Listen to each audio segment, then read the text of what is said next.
अस्सलामुअलैकुम, welcome back to JMR learning studio. मैं हूं आपका होस्ट हमाद अली। अगर आपको एसईओ का कोई प्रोजेक्ट मिलता है तो आपको उसको कैसे स्टार्ट करना चाहिए, आपकी उसके बारे में क्या स्ट्रेटजीज़ होनी चाहिए और किन पॉइंट्स को फॉलो करते हुए आपको एसईओ को करना चाहिए, ये सब हम अपनी आज की वीडियो में डिस्कस करेंगे। इससे पहले अगर आप हमारे चैनल पर नए हैं, चैनल को सब्सक्राइब करें, वीडियो को लाइक करें और दोस्तों के साथ शेयर करें। चलिए चलते हैं वीडियो की तरफ। तो आज की वीडियो में हम सीखेंगे उन तमाम आउटलाइंस के बारे में कि जब भी आप सर्च इंजन ऑप्टिमाइजेशन को स्टार्ट करेंगे तो आपको इन आउटलाइंस के बारे में पता होना चाहिए और आप इन्हीं आउटलाइंस के अकॉर्डिंग अपनी सर्च इंजन ऑप्टिमाइजेशन को स्टार्ट करेंगे।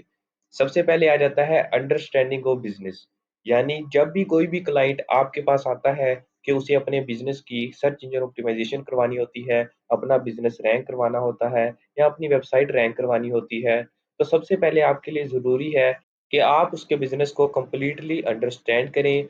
अपने क्लाइंट से पूछें कि वो आपसे क्या रिज़ल्ट्स एक्सपेक्ट कर रहा है।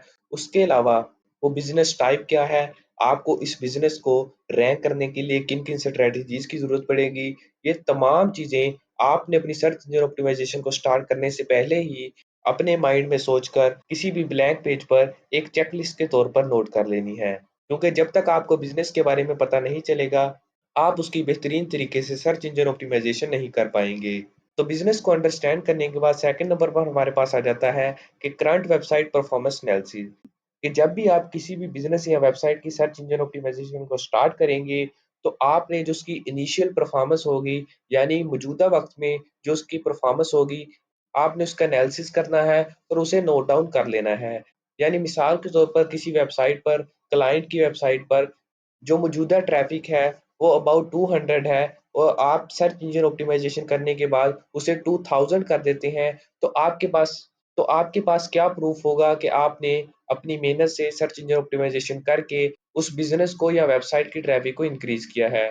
तो इसके लिए ज़रूरी है कि आपके पास इनिशियल एनालिसिस हो, ताकि बाद में आप उसे फाइनल एनालिसिस के साथ कंपेयर कर सकें और अपनी प्रोग्रेस अपने क्लाइंट को या अपनी टीम को या जिस कंपनी के लिए भी आप काम करते हैं उसे शो कर सकें। उसके बाद थर्ड नंबर पर हमारे पास आ जाता है कीवर्ड रिसर्च, यानी आपने बिज़नेस को अंडरस्टैंड करने के बाद उस बिज़नेस से रिलेटेड काफ़ी सारी कीवर्ड रिसर्च करनी है। बाज़ औक़ात आपको अपने क्लाइंट से भी पूछना पड़ता है कि वो अपनी वेबसाइट्स पर कौन से कीवर्ड रिसर्च को यूज़ करना चाहते हैं। लेकिन इसके लिए ज़रूरी है कि पहले आप कीवर्ड्स पर रिसर्च करें। मिसाल के तौर पर आपको उस बिज़नेस से रिलेटेड 100 कीवर्ड्स मिल जाते हैं, तो आपने उनमें से अगेन 10 कीवर्ड्स को शॉर्टलिस्ट करना है, जो कि उस बिज़नेस से बेहतरीन मैच करते होंगे और आपको उम्मीद है कि उससे आपको बेटर रिज़ल्ट्स मिल सकते हैं। तो फिर आप उन कीवर्ड्स को अपने क्लाइंट के साथ शेयर कर सकते हैं और फिर आपका क्लाइंट आपको गाइड कर देगा कि वो कौन से कीवर्ड्स को अपनी वेबसाइट्स में यूज़ करना चाहता है। लेकिन ऐसा बहुत कम होता है और क्लाइंट आप ही पर सारी ज़िम्मेदारी डालता है कि आप ही ने उसकी वेबसाइट की सर्च इंजन ऑप्टिमाइज़ेशन करनी है और उसके बिज़नेस को ग्रो करने में उसकी हेल्प करनी है। लेकिन अगर आप एक एजेंसी में काम कर रहे हैं, तो आपके लिए ज़रूरी होता है कि आप कीवर्ड्स रिसर्च करके उन कीवर्ड्स में से मेन कीवर्ड्स को शॉर्टलिस्ट करें और अपने एजेंसी ओनर को या लीडर को दिखाएँ। तो इस तरह आपने उस बिज़नेस से रिलेटेड काफ़ी सारे कीवर्ड्स को सर्च कर लेना है। कीवर्ड रिसर्च के बाद आ जाता है कंपटीशन साइट एनालिसिस, यानी मिसाल के तौर पर आपके पास कोई वेबसाइट आती है कि जिस पर डिज़ाइनर सूट्स वगैरह अवेलेबल होते हैं और मिसाल के तौर पर ये वेबसाइट न्यूयॉर्क में आपका क्लाइंट रैंक करवाना चाहता है। तो आपने क्या करना है कि आपने न्यूयॉर्क में उसी तरह के और डिज़ाइनर ड्रेस वाली कंपनीज़ को सर्च करना है, यानी जो आपके बिज़नेस कॉम्पिटिटर्स होंगे, उन्हें सर्च करना है और उनकी साइट का एनालिसिस करना है कि वो ऐसी कौन-सी स्ट्रैटेजीज़ को अप्लाई कर रहे हैं, जिनसे उनका बिज़नेस ग्रो कर रहा है या फिर वो आपके कॉम्पिटिशन में आ रहे हैं। क्योंकि प्रोग्रेसिव सर्च इंजन ऑप्टिमाइज़ेशन करने के लिए ज़रूरी है कि आप अपने कॉम्पिटिटर्स का एनालिसिस करें और मुख्तलिफ स्ट्रैटेजीज़ को अपनी सर्च इंजन ऑप्टिमाइज़ेशन में यूज़ करें। उसके बाद हमारे पास आ जाती है on page optimisation, technical search engine optimisation and off page analysis, यानी सबसे पहले आप जो ऑप्टिमाइज़ेशन स्टार्ट करेंगे, वो ऑन पेज ऑप्टिमाइज़ेशन होगी। जैसे कि आप अपनी वेबसाइट के यूआरएल को बेहतरीन तरीके से ऑप्टिमाइज़ करेंगे। उसके अलावा आपकी वेबसाइट का एचटीएमएल, यानी आपकी वेबसाइट का जो स्ट्रक्चर होगा, उसे ऑप्टिमाइज़ करेंगे। अपनी वेबसाइट की लोडिंग स्पीड को ऑप्टिमाइज़ करेंगे, डोमेन को ऑप्टिमाइज़ करेंगे और ये तमाम search engine optimisation technical search engine optimisation में इंक्लूडेड होती हैं। मैंने आपको ऑलरेडी बताया था कि technical search engine optimisation on page search engine optimisation का ही एक पार्ट है, जिसमें आप अपनी वेबसाइट के तमाम टेक्निकल एस्पेक्ट्स पर काम करते हैं।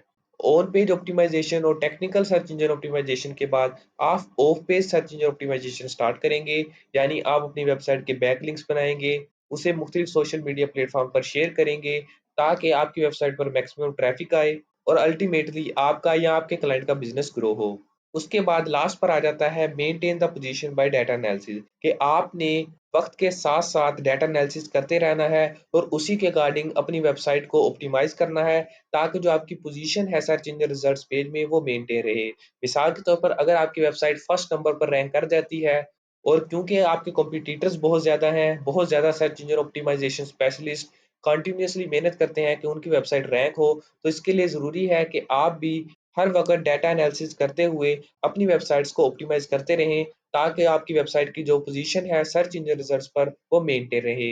अगर आप किसी क्लाइंट के साथ भी काम कर रहे हैं, तो ये कोई टाइम लिमिटेड प्रोजेक्ट नहीं होता कि मिसाल के तौर पर आप 1 मंथ के लिए उस क्लाइंट के लिए काम करते हैं और आप उसकी वेबसाइट को रैंक करके फर्स्ट पोज़ीशन पर ले आते हैं, लेकिन अगेन जैसे ही मंथ खत्म होता है, तो अगेन उसकी वेबसाइट डी रैंक हो जाती है। ये बहुत लॉन्ग टर्म प्रोजेक्ट होते हैं और बहुत ज़्यादा देर तक कंटिन्यू रहते हैं।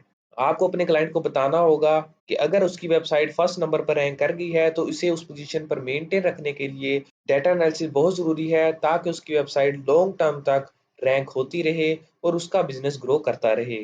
तो आज की वीडियो में हमने इन 6 आउटलाइन्स के बारे में डिस्कस किया कि जैसे ही आप सर्च इंजन ऑप्टिमाइज़ेशन स्टार्ट करेंगे, तो आपने इन आउटलाइन्स को फ़ॉलो करना है। इन तमाम आउटलाइन्स के बारे में अलग-अलग डिटेल वीडियो हमारे इसी कोर्स की प्लेलिस्ट पर अपलोड होंगी। उम्मीद है कि आपको सर्च इंजन ऑप्टिमाइज़ेशन को स्टार्ट करने से पहले जो आउटलाइन्स का ध्यान रखना है, उनका पता चल गया होगा। और यही थी हमारी आज की वीडियो। उम्मीद है आपको हमारी आज की वीडियो पसंद आई होगी और अगर आप हमारे चैनल पर नए हैं, तो हमारे चैनल को सब्सक्राइब कर दें, वीडियो को लाइक करें, दोस्तों के साथ शेयर करें और मिलते हैं अपनी सर्च इंजन ऑप्टिमाइज़ेशन की नेक्स्ट क्लासेस में। तब तक के लिए अल्लाह हाफ़िज़।